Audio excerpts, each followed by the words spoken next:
kesempatan yang diberikan kepada kelompok kami untuk melakukan presentasi mengenai materi biaya modal perusahaan.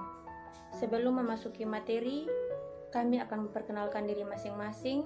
Saya selaku moderator dan pemateri pertama, Hilda Saribi Linda Paroka dengan NIM 19190108, dan teman saya. Baik, perkenalkan nama saya Elsa Desiree Ado, NIM 19190119.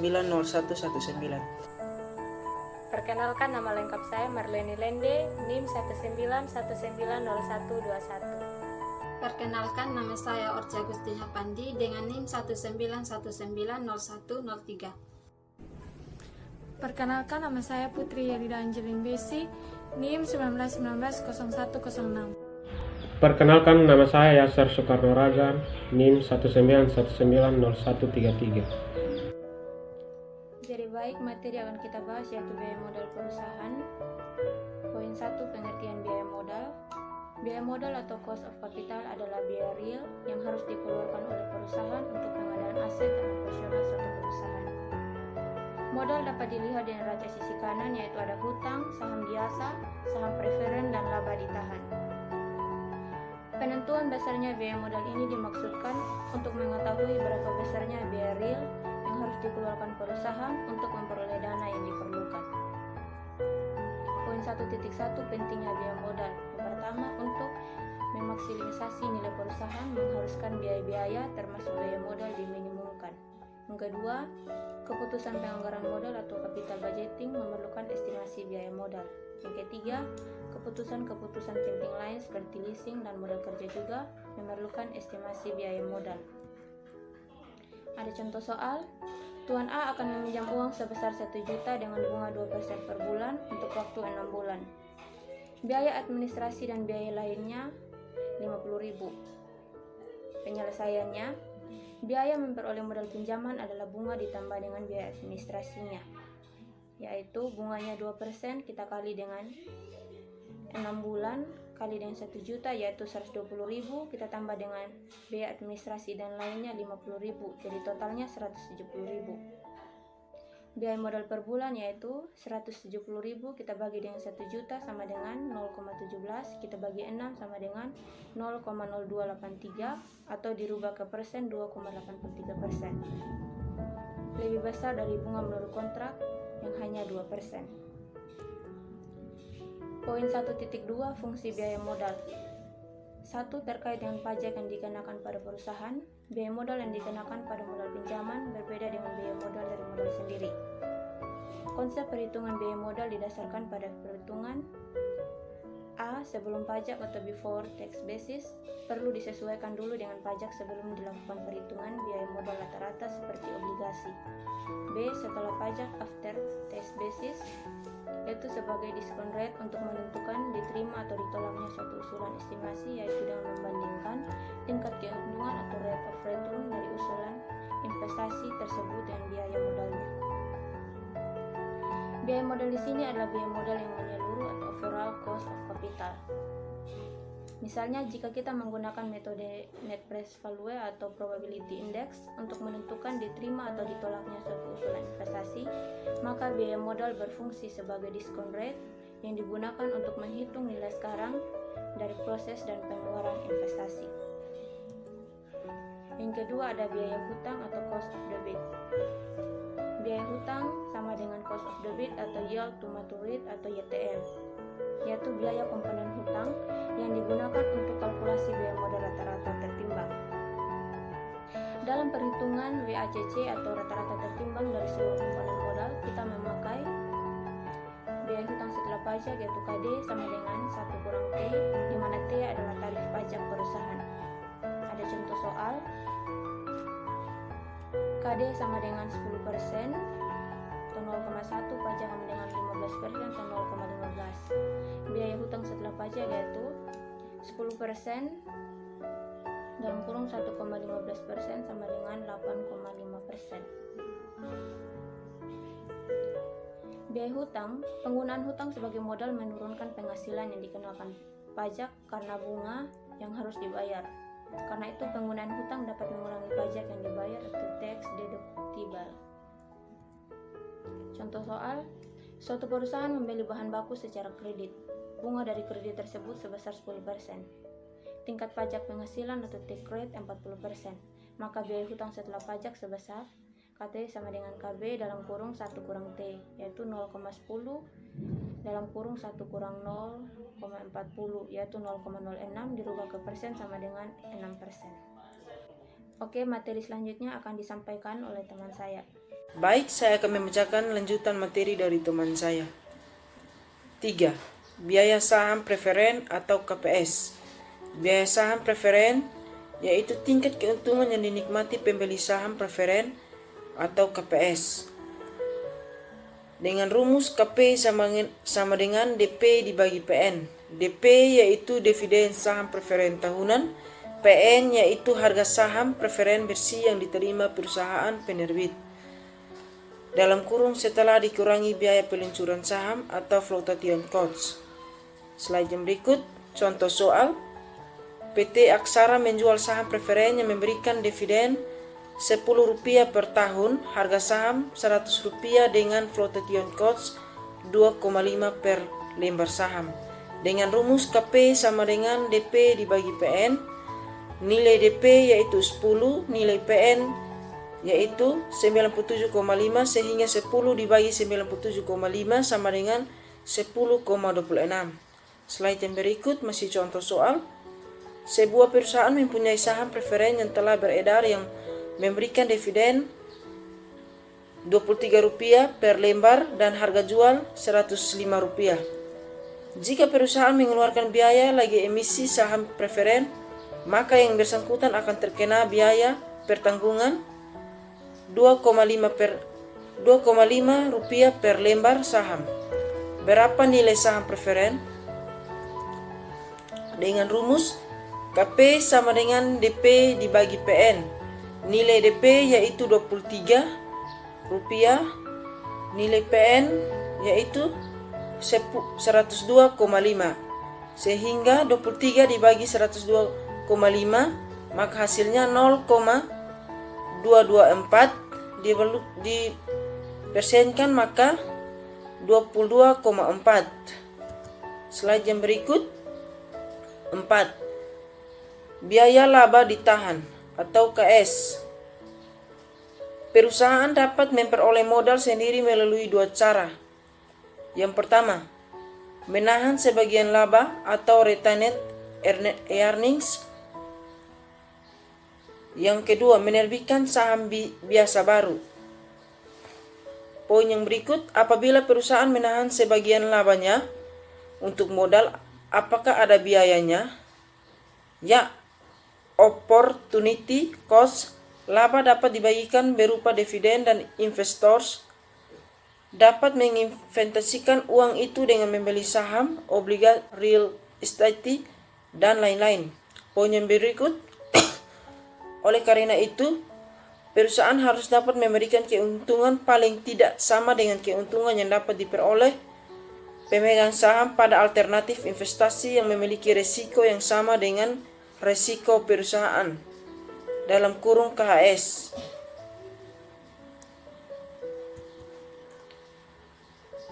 Slide yang berikut, dua cara menaksir KS. 1. Pendekatan CAPM. 2. Pendekatan discounted cash flow atau DCF. Slide yang berikut, 1. Pendekatan CAPM dengan rumus KS sama dengan KRF tambah dalam kurung KM dikurang KRF tutup kurung dikalikan BI. KS yaitu keuntungan yang disyaratkan pada saham perusahaan. KRF yaitu risk free rate atau bunga bebas risiko. KM yaitu tingkat keuntungan portfolio pasar. BI yaitu beta saham perusahaan. Baik, slide yang berikut, pendekatan CAPM.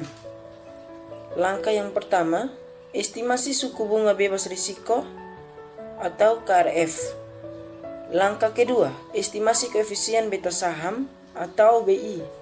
Langkah yang ketiga, estimasi tingkat pengembalian yang diharapkan atas pasar atau atas rata-rata saham atau KM.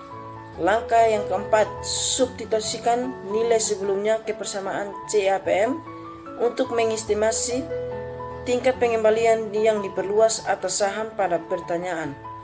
Atau KS sama dengan KRF ditambah buka kurung KM dikurang KRF tutup kurung dikalikan BI. Materi yang selanjutnya akan dibacakan oleh teman saya. Baik, saya akan melanjutkan materi dari teman saya tentang pendekatan CAPM. Diasumsikan bahwa KRF-nya yaitu 6%, KM-nya yaitu 10%, dan BI-nya yaitu 0,7 untuk sebuah saham, maka hitunglah KS-nya. Baik, untuk menjawab ilustrasi ini juga, kita tetap menggunakan rumus pendekatan CAPM, di mana rumusnya yaitu KS sama dengan KRF tambah KM kurang KRF kali BI. Di mana KRF-nya yaitu 6%, KM-nya yaitu 10%, KRF-nya yaitu 6%, dan BI-nya yaitu 0,7, sehingga hasilnya sama dengan 8,8%. Jika BI-nya sama dengan 1,8, maka hitunglah kembali KS-nya. Baik, untuk menjawab pernyataan ini, tetap kita menggunakan rumus pendekatan CAPM, di mana rumusnya KS sama dengan KRF tambah KM kurang KRF kali BI. KRF-nya yaitu 6%, KM-nya yaitu 10%, KRF-nya tetap 6%, BI-nya yaitu 1,8, sehingga hasilnya yaitu 13,2%. Kemudian kita masuk pada poin yang kedua, model diskonto dividen atau dividen diskon model. Model diskonto dividen ini menjelaskan biaya ekuitas, merupakan tingkat diskonto yang menyeimbangkan nilai sekarang dari keseluruhan dividen per lembar saham yang diharapkan di masa yang akan datang, sehingga biaya modal merupakan faktor diskonto dari dividen yang ada. Rumusnya jika tidak ada pertumbuhan dividen, di mana rumusnya yaitu P0 sama dengan D1/1 tambah KE pangkat 1 tambah D2 sama dengan 1 tambah KE pangkat 2 tambah seterusnya ditambah D dipangkatkan tak terhingga per 1 tambah KE dipangkatkan tak terhingga. P0 sama dengan sigma pangkat tak terhingga, T sama dengan 1 DT per 1 tambah KE dipangkatkan 1. Jika dividen diharapkan mengalami pertumbuhan atau growth sebesar pertumbuhan per tahun atau G, maka biaya ekuitas P0 sama dengan sigma pangkat tak terhingga T sama dengan 1 D0 1 tambah G dipangkatkan T per 1 tambah KE pangkat T. Apabila diasumsikan bahwa biaya ekuitas lebih besar daripada tingkat pertumbuhan dividennya, maka rumusnya menjadi P0 D1 per KE kurang G, di mana D1 sama dengan D0 1 tambah G, sehingga rumus biaya ekuitasnya adalah KS sama dengan D1 per P0 tambah G, di mana P0 yaitu harga pasar saham biasa pada saat ini, DT yaitu dividen yang diterima untuk periode T, KE yaitu tingkat keuntungan yang disyaratkan investor, G yaitu growth atau pertumbuhan, D0 merupakan dividen yang diterima pada waktu T sama dengan 0. Oke, baik, terima kasih. Materi selanjutnya akan disampaikan oleh teman saya. Di slide sebelumnya kita sudah dibahaskan tentang model dividen diskonto. Kita akan masuk di ilustrasinya. Perusahaan alien diperkirakan memiliki ROE yang konstan sebesar 13,4% dan diperkirakan akan membayar 40% dari labanya dan menambah 60% lainnya. Saham alien dijual pada harga $23. Dividen yang diharapkan selanjutnya adalah $1,24. Hitunglah tingkat pengembalian yang diharapkan. Kita sebelum mencari hasilnya, kita akan mencari dulu G-nya. Kita akan menggunakan rumus tingkat retasi G sama dengan tingkat retasi dikalikan dengan ROE, atau G sama dengan 1 dikurangkan dengan tarif pembayaran dikalikan dengan ROE, maka 0,60 dikalikan dengan 13,4% sama dengan 8%. kita akan mencari KS-nya, yaitu dengan menggunakan rumus KS sama dengan dividen 1 dibagikan dengan PO-nya ditambah G. Maka KS sama dengan $1,24 dikalikan dengan $23 ditambah dengan 8%. KS sama dengan 5,4% ditambahkan dengan 8%, maka kita akan mendapatkan hasilnya yaitu 13,4%. Jika dividen saham PT Tata diharapkan tumbuh besar 10% di tahun, sedangkan dividen yang diharapkan pada tahun pertama sebesar 160 dan harga pasar saham sekarang 2.160. Berapakah biaya ekuitasnya?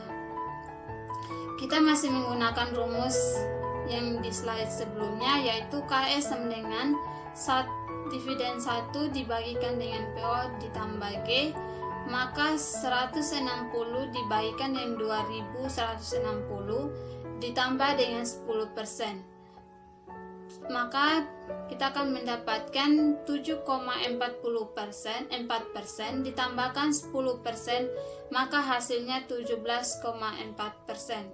Kita akan masuk di 5, yaitu biaya ekuitas saham biasa baru atau ekuitas eksternal dengan simbol KE. Dengan rumus KE sama dengan dividen dibagikan dengan PO dikalikan 1 kurang F tambah G atau pertumbuhan. Kita asumsikan bahwa Allianz memiliki biaya flotasi sebesar 10%, maka biaya ekuitasnya kita akan mengerjakan soal yang di atas, soal yang masih sama, yaitu hasilnya KE sama dengan $1,24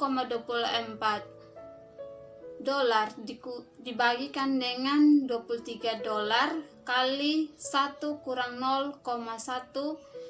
0,1 ini yaitu nilai F-nya 10%.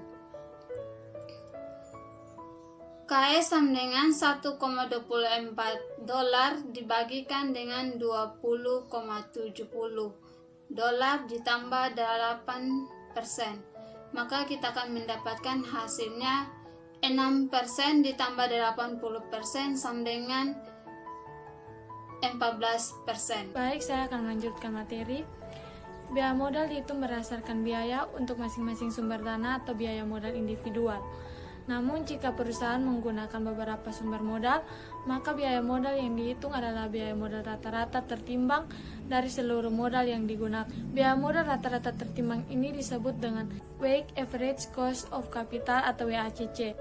Yang keenam, Weighted Average Cost of Capital atau WACC atau biasa disebut dengan biaya modal rata-rata tertimbang.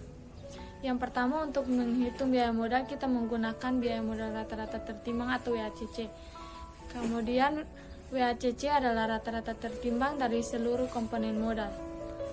Komponen modal yang sering dipakai adalah saham biasa, saham preferen, utang, laba ditahan. Kemudian seluruh komponen modal atau kapital komponen mempunyai satu kesamaan, yaitu investor yang menyediakan dana berharap untuk mendapatkan return dari investasi mereka. Rumus rata-rata tertimbang atau WACC sama dengan WD kali KD dalam kurung 1 kurang T tambah WPS kali KPS tambah WS kali KS atau KE, di mana KD sama dengan biaya hutang, KPS sama dengan biaya saham preferen, KS sama dengan biaya laba ditahan, KE sama dengan biaya saham biasa baru, dan T sama dengan pajak, WD, WPS, WS sama dengan bobot yang digunakan untuk utang saham preferen dan ekuitas saham biasa.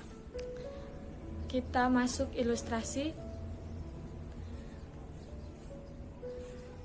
Andaikan Allied Food memiliki target struktur modal yang terdiri dari 45% utang, 2% saham preferen, 53% ekuitas saham biasa atau laba ditahan tambah saham biasa, dan utang sebelum pajak 10%.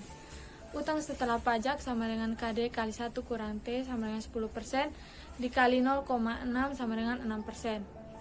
Biaya saham preferen 10,3%, biaya ekuitas saham biasa laba ditahan 13,4%, tarif pajak marginal 40%. Semua ekuitas barunya berasal dari laba ditahan. Hitung biaya modal rata-rata tertimbang. Penyelesaian kita masukkan rumus yang tadi. Biaya modal rata-rata tertimbang sama dengan 0,45 kali 10% dikali 60% ditambah 2% kali 10,3% ditambah 53% dikali 13,4%. Maka hasil dari biaya modal rata-rata tertimbang adalah 10%. Jadi baik, saya akan melanjutkan pembacaan materi 7. Biaya modal marginal. Biaya tambahan untuk setiap unit baru. Biaya marginal tenaga kerja adalah biaya yang timbul karena menambah seorang tenaga kerja. Contoh, apabila perusahaan menambah 10 orang tenaga kerja, maka biaya marginal tenaga kerjanya mungkin adalah 500.000 per orang. Tetapi bila 100 tambahannya, maka biaya marginal ini mungkin jadinya 750.000 per orang, karena sulitnya mencari tenaga kerja sekian banyak dengan kapabilitas sesuai kebutuhan.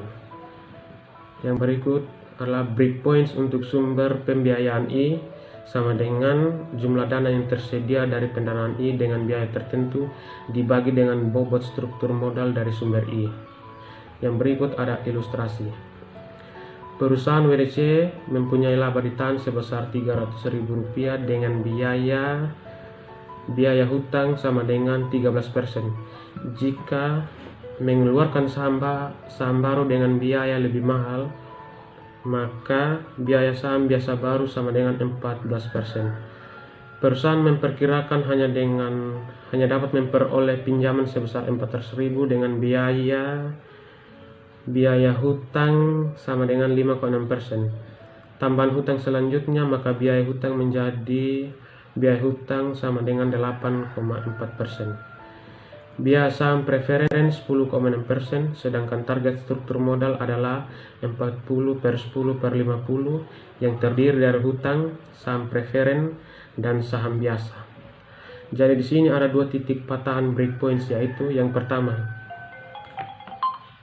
ketika 300.000 dari laba ditahan dengan biaya 13%, dan yang kedua ketika tambahan dana 400.000 dengan biaya 5,6%. Yang berikut adalah breakpoints sama dengan 300.000 dibagi dengan 0,5 sama dengan 600.000. Breakpoint sama dengan 400.000 dibagi dengan 0,4 sama dengan 1 juta. Yang berikut kita lihat tabel biaya modal rata-rata. Dari tabel di atas dapat kita lihat bahwa batasan 0 sampai 600.000, maka biaya modal rata-rata tertimbang 9,8%. Jika diperlukan tambahan dana 400.000 dalam kurung 600.000 sampai dengan 1 juta rupiah, maka biaya meningkat menjadi 10,3%. Demikian juga jika perusahaan memerlukan dana yang lebih besar dari 1 juta rupiah, maka diperlukan biaya modal rata-rata tertimbang 11,5%.